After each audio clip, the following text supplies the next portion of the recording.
Senator Sanders, can you make a simple, persuasive case as to why socialism is preferable to capitalism? Democratic socialism, right? Yes. Okay. Let me tell you what I mean by that so we're clear. Right now, we have a nation which prides itself on a lot of political rights. In other words, under the Constitution, thank God you have freedom of speech. Media can do its thing, even though Trump calls you an enemy of the people. How does that feel to be an enemy? That's another story. All right. I won't question Wolf. You don't think we are, though? No, I don't. Okay. I certainly do not. So we have political right, freedom of religion, and all of that is enormously important. But you know what we don't have? We don't have guarantees regarding economic rights. And way back in 1944, in a little-known, a little publicized State of the Union speech, Franklin Delano Roosevelt said something, and I'm paraphrasing him, but he said, you know, when we talk about human freedom and rights, we've got to understand that everybody needs a decent paying job, that people need health care, that people need education. And all over the world, these ideas are taking place. You go to countries in Scandinavia, of course, health care is a right. Higher education is free. They have strong preschool programs. They make sure that their elderly folks can retire in dignity. These are not radical ideas. So what democratic socialism means to me is having in a civilized society the understanding that we can make sure that all of our people live in security and in dignity. Healthcare is a human right. All people should have healthcare. You can't get ahead in this country, in this world, unless you have a decent education. We have got to, as a right, end the kinds of discrimination, the racism and the sexism and the homophobia that exist.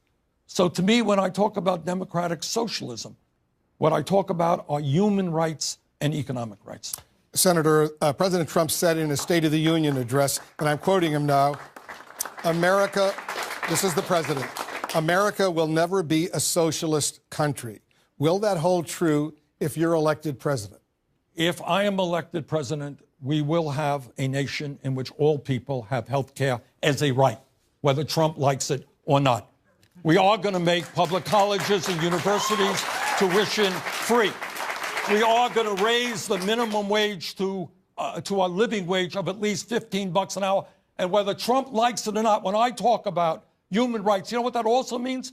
It means that our kids and grandchildren have the human right to grow up in a planet that is healthy and habitable.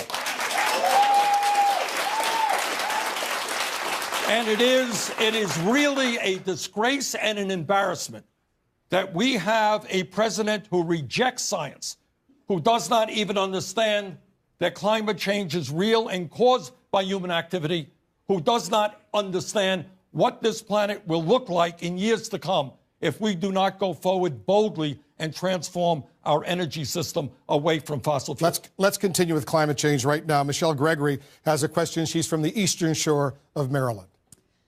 Hello. My home, the lower Eastern Shore of Maryland, part of the Delmarva Peninsula, is estimated to be one of the first places in the country to experience the effects of climate change. In fact, with more and more frequent flooding, it already is. What is your plan to help these rural communities in the poorest part of our state to fight climate change? What you're asking is maybe, you know, a couple of years ago, I don't know if you were moderating it, Wolf, I don't know if it was you or CBS, I can't remember.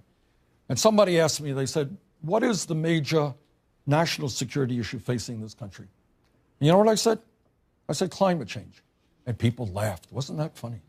Well, people are not laughing now because they have read the scientific reports and they know that if we don't get our act together in the next 12 years or so, there's going to be irreparable damage. So let me lay it out on the line.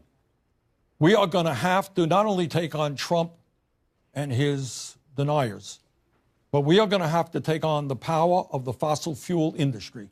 That is the coal companies and the oil companies and the gas companies. And we are going to have to transform our energy system away from fossil fuel to energy efficiency and sustainable energy. Now, the good news is that we know how to do that. The technology is there, and that technology will only improve. And here's the other good news when we make that transformation.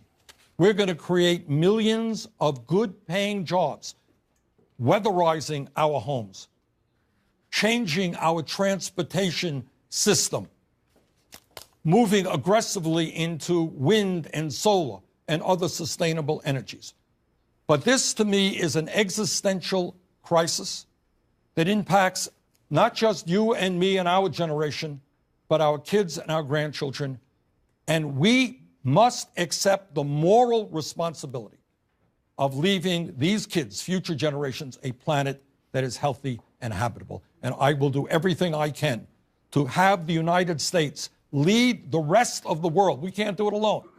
But we can bring India and China and Russia, countries all over the world, together in the fight to transform our energy system and save this planet.